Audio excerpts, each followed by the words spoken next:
outra bomba. Exclusivos arquivos do 8 de janeiro. Nossos arquivos vazados revelam que a Suprema Corte Federal do Brasil usou ilegalmente publicações, ou seja, postagens, em redes sociais para prender manifestantes pró-Bolsonaro. Tem como colocar na tela aí? Acabou de sair uma matéria exclusiva do Michael Shellenberger, uma matéria extensa. Tem como colocar na tela aí, produção?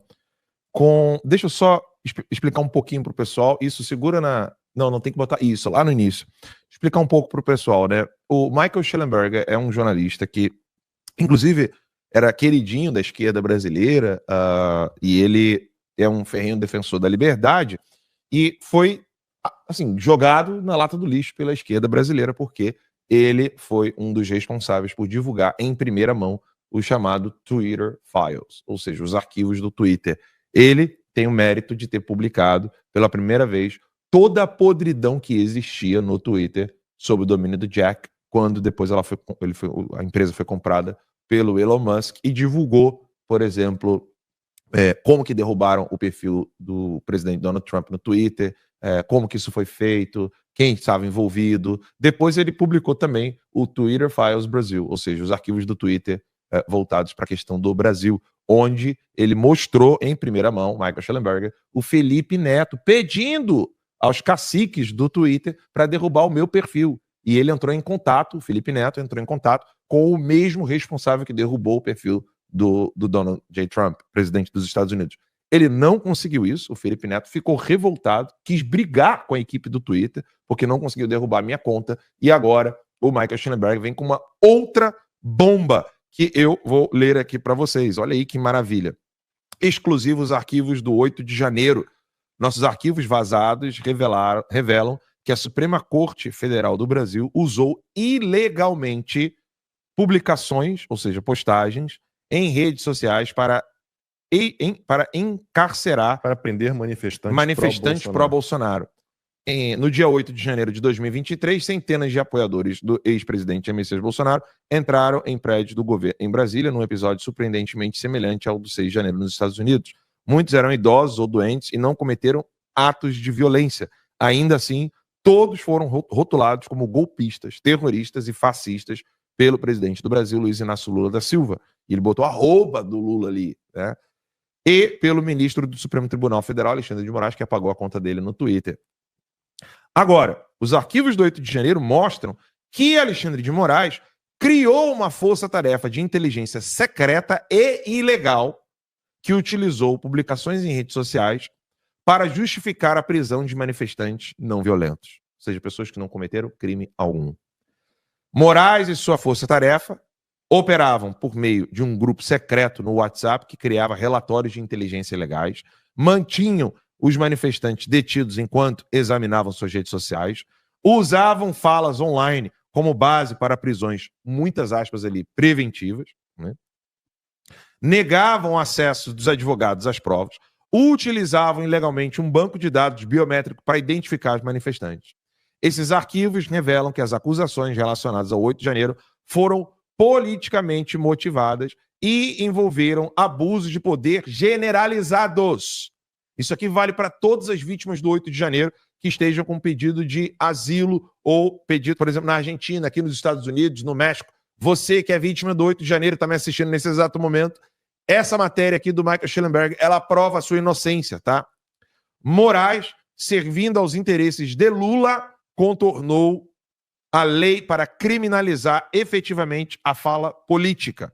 Seu excesso de perseguição aos manifestantes ajudou a legitimar a narrativa de que o 8 de janeiro foi uma tentativa de golpe coordenada, uma narrativa central no processo contínuo contra Bolsonaro no STF. A investigação dos arquivos do 8 de janeiro foi conduzida por David Agape, Eli Vieira, com a edição de Aile Galex Brain, eu não sei quem é, mas o contexto é o seguinte: no mês passado, o Supremo Tribunal Federal ordenou que Bolsonaro usasse uma tornozeleira eletrônica, proibiu seu uso de redes sociais e o contato com outros investigados. O Brasil agora enfrenta tarifas de 50% impostas pelos Estados Unidos, com vigência a partir do dia 6 de agosto. O uso criativo, e aqui as aspas para criativo, feito pelo Michael Shellenberger, é porque os próprios arquivos mostram, né? Use a criatividade. o uso criativo dos poderes por Moraes, sancionado sob a lei Magnitsky por abusos de direitos humanos pelo secretário de Estado dos Estados Unidos, Marco Rubio, serviu de base para 1. Banimento de Jair Bolsonaro das eleições por 8 anos. 2. Censura a jornalistas e tentativas de intimidação a críticos, como Elon Musk. 3. Prisões em massa e congelamento de bens de pessoas inocentes. Isso aí é lawfare. Como é que eu vou traduzir? Guerra judicial. Como é que eles falam? Eu queria traduzir lawfare em seu mais alto nível. Enfim, tá aí. A matéria está completa lá no perfil do Michael Shellenberger. E tem, inclusive, a Procuradoria-Geral da República, né, que, depois de pedir a soltura de muitos deles, depois mensagem de WhatsApp para poder manter a prisão dessas pessoas, inclusive com memes. Olha isso aqui. Que possamos dar a cada um que merece. Prisão, e aí tem os memezinhos. Tem como mostrar os memezinhos? A Cristiana Kuzahara, em mensagem no WhatsApp datada de 13 de fevereiro de 2023, a chefe de gabinete leal a Alexandre de Moraes, ela é chefe de gabinete do Alexandre de Moraes, ela colocou assim, ó, ela reconheceu que a PGR havia recomendado a soltura, né, e depois ela falou assim, mas que Moraes não quer saber de soltá-los antes que possamos verificar suas redes sociais, e ela colocou risadinha, colocou risos, vamos colocar todos eles na prisão. Tem noção disso? Você não lembra o caso dos empresários? Mensagens vazadas aí. Tinha lá o Luciano Hang, todo mundo implicado em investigação, em inquérito. Aí, ó, as risadinhas ali, ó. Por conta de joinha. Isso aí foi risadinha. Tem como dar zoom nisso aí, botar a tela inteira? Ela dizendo, ela sabendo que a PGR havia pedido a soltura, e ela falou assim, não, vamos dar, ela falou que possamos dar a cada um que merece. 2 pontos, prisão. E ela colocou a risadinha. E o Talhaferro tá nessa conversa aí. Olha aí. Ayrton Vieira, né? Isso. Que é o cão chupando manga também. Isso. Tá aí, ó. Mensagens vazadas. Sobre isso o Talhaferro tem que falar, né? Ele vai falar. Sobre tudo isso. Sim. Tudo isso. O que dizer, né? O que dizer? Mas a gente sabe que é tudo uma grande farsa, né? É um abuso, um arbítrio, uma legalidade a cada segundo, gente. Fala, Max. Não, mas o Talhaferro parece que ele trouxe novas informações hoje de manhã, Alan. Ele contribuiu, inclusive, com essa reportagem. Mas o que ele anunciou? Que ele entregou para uma agência? Ele falou no feed diário que ele vai entregar tudo. Vai mostrar tudo. Tá aí, ó. Tem mais. Porque ele tá sempre ali nos diálogos, né? Uhum. Então, isso aí já tá tudo em inglês, mas obviamente esses diálogos eram em português, né? Sim. Tá em inglês porque a matéria tá... A equipe do Michael Shellenberger traduziu tudo pro inglês. Né? E daqui a pouquinho aqui no chat perguntando quem fez essa reportagem. Michael Shellenberger é um jornalista acima de qualquer suspeita, até porque ele, como disse o Alan, ele era ligado a socialistas e comunistas. Ele fez uma série de reportagens quase que idolatrando lá os sandinistas da Nicarágua, né? Ortega, ele era ligado a essa turma, assim. E até que despertou, né? Finalmente. Diga mais. Interessante como que essa mulher aí que mostra nos... Chefe do gabinete de Moraes. Ou seja, você vê, ele não faria nada do que ele faz se ele não tivesse esses cúmplices. Essas pessoas precisam ser punidas, tá? Porque olha só, você trabalha ao seu próprio ritmo e não ao ritmo da justiça. Olha só, a pessoa se coloca como a encarnação da própria justiça. Não é o Moraes pedindo pessoalmente. Ou seja, o Moraes sem os seus asseclas, aqui, ó, como a Cristina, não faria metade do que ele faz. Porque ele não teria nem tempo, não teria nem capacidade para isso. Então é importante que todas essas pessoas sejam responsabilizadas. E não venham me dizer que a pessoa estava apenas cumprindo ordens, que era o trabalho dela. Qualquer pessoa de bom senso sabe o absurdo jurídico que foi cometido em todas essas decisões abusivas.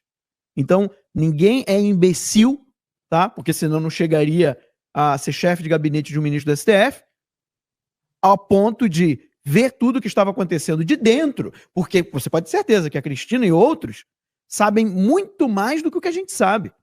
Muitíssimo mais. Eles viram muito mais. Forçações de barra, né, invencionices, usa isso aqui, não tem nada, não importa, faz aqui, faz ali, vamos dar um jeitinho de condenar essa senhora aqui, ó, de 70 anos, a 14 anos de prisão. Vamos condenar esse cara aqui que tem comorbidades, que é um senhor de idade, que mal consegue andar direito. Vamos dar um jeito. Essa gente precisa ser punida junto com o Alexandre de Moraes. Porque sem eles, o Alexandre de Moraes não conseguiria. Tá? Não conseguiria fazer o que ele fez. Não dá, gente, não dá para aceitar. Qualquer pessoa de bom senso sabe os absurdos que estavam sendo cometidos. Então, não me venha com história de emprego, de trabalho e de cumprir ordens. Não convence. Não justifica. Não justifica uma ação dessa. É bom a gente ver isso daí. Que bom que isso está sendo vazado, que isso está surgindo, porque isso é uma bomba, tá? Isso é uma bomba. O 8 de janeiro vai virar o maior escândalo da história do Brasil. Por quê? Porque o que a gente está vendo é que o 8 de janeiro foi armado. Eu sei que todo mundo está assistindo a gente aqui sabe. Mas agora vai poder provar isso. Para o mundo. Não estou falando para a Globo. Não estou falando para a CNN Brasil. Não estou falando para o Estadão ou para a Folha. Estou falando para o mundo. Porque isso daí vai rodar os Estados Unidos todo. Vai chegar na Europa, vai rodar o mundo inteiro. E o mundo vai saber que o Alexandre de Moraes, junto com seus assessores, né, fizeram uma grande armação jurídica para inventar um golpe que não existiu, prendendo pessoas inocentes, torturando pessoas, porque aquilo que foi feito lá na sede da Polícia Federal em Brasília foi tortura. As pessoas dormindo tudo amontoado. Eu acho engraçado, né, que a Globo vem arrotar a preocupação com os imigrantes, como que os imigrantes ilegais estão sendo tratados nos Estados Unidos. Mas e as pessoas inocentes, que não tinham cometido crime nenhum, que foram tratadas daquele jeito ali, como se fosse gado, como se fosse bicho? Tortura. A perfídia que foi cometida pelo general, tá aí, ó. Mas tem outras imagens que mostram quando o pessoal estava dormindo no chão, com os cachorros do lado, crianças, idosos, pessoas doentes, pessoas com problemas mentais. Gente, isso é um escândalo. Isso daí se assemelha a um campo de concentração. Isso tem que chegar no mundo inteiro. Isso tem que sair em todos os jornais aqui nos Estados Unidos.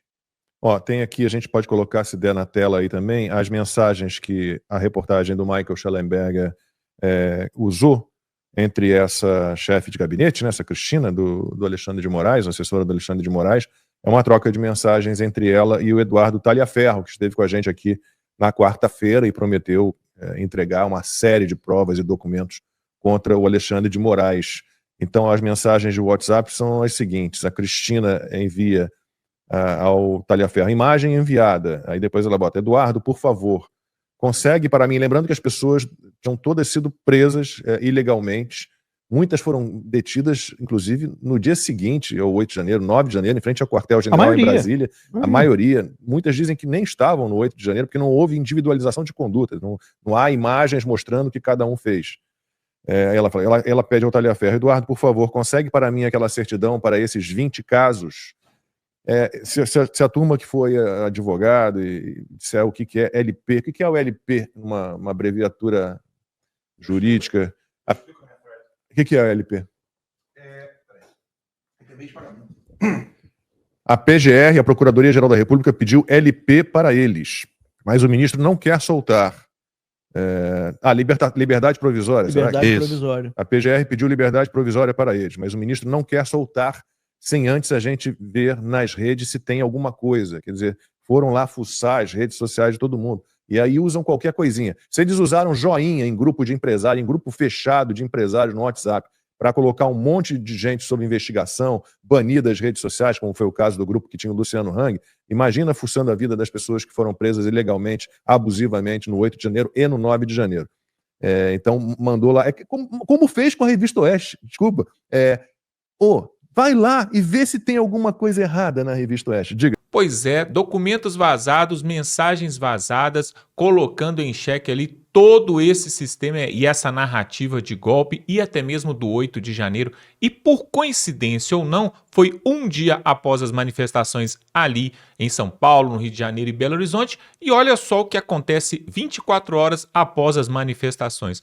O ministro Alexandre de Moraes manda prender Jair Bolsonaro, prisão domiciliar. E aí agora vocês vão ver aqui o Nicolas Ferreira falando por quê.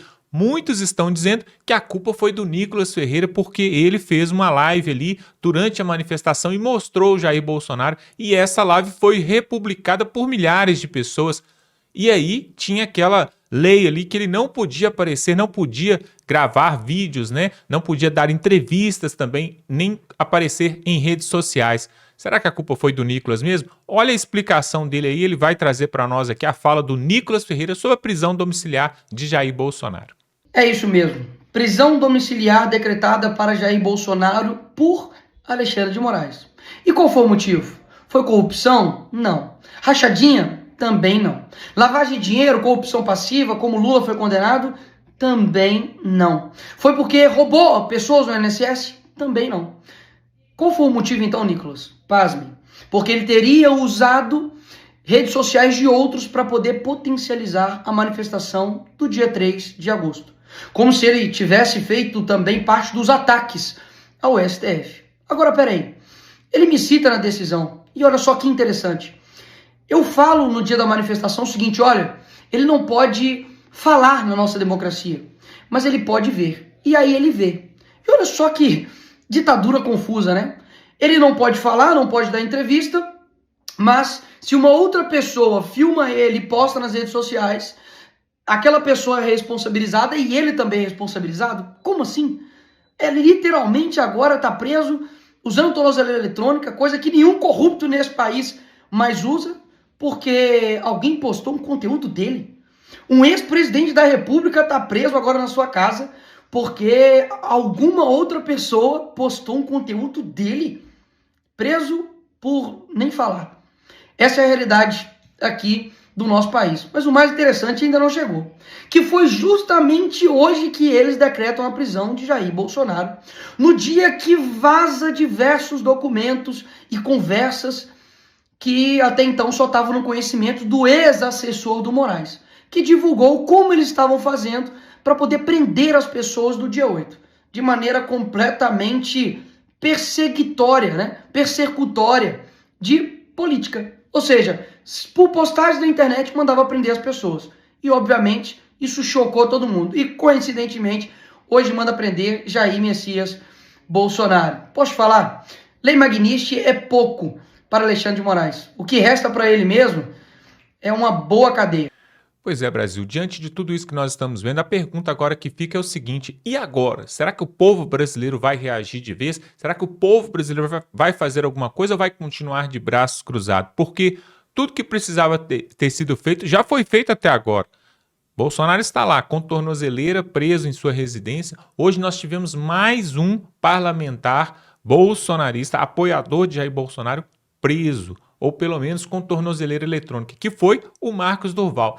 Ele veio dos Estados Unidos e ao pisar no Brasil recebeu ali a Polícia Federal, colocou tornozeleira no pé dele, bloqueou, o ministro Alexandre de Moraes mandou bloquear o salário dele, as contas bancárias, ele não pode usar os carros oficiais do Senado, não pode sair da cidade dele, agora também está preso. Mais um bolsonarista preso, Jair Bolsonaro em prisão domiciliar. Será que o Nicolas Ferreira também está na lista do Xandão? O que você acha disso? Que grande absurdo e que grande surpresa para o povo brasileiro logo nesta segunda-feira. Muitos estão falando que a culpa é do Nicolas Ferreira porque ele fez aquela live ali e alguém retransmitiu ainda a imagem do Bolsonaro lá na casa dele, né? Talvez a filha, alguém que estava ali, porque a Michelle não estava na hora, ela estava lá no Pará em outra manifestação. E aí, pessoal, a pergunta que não quer calar é o seguinte, essas sanções aí, a Lei Magnitsky e também a taxação, o tarifaço de 50%, não vai fazer nenhum efeito? Não fez nem cosquinha, porque o Lula e o Moraes, eles deram de ombro, né? Eles falaram que não estão nem aí para o que o Trump fizer. O que eles estão interessados mesmo é permanecer no poder aqui no Brasil, ao que tudo indica. Agora, essas mensagens, esses documentos aí, que foram vazados mais uma vez, revelam que houve uma interferência no 8 de janeiro e não foi de bolsonaristas, foi da esquerda, e isso muda todo o jogo, pessoal. Se houvesse justiça verdadeira nesse país, pessoal, esses documentos aí deveriam ter sido levados a sério e aquelas pessoas que estão presas lá já teriam sido anistiadas já há muito tempo. Eu quero que você coloque aqui sua opinião. E agora, qual que seria o próximo passo aí da direita, dos bolsonaristas para 2026? Porque agora a coisa ficou feia, hein, pessoal? Dá um like nesse vídeo e tamo junto.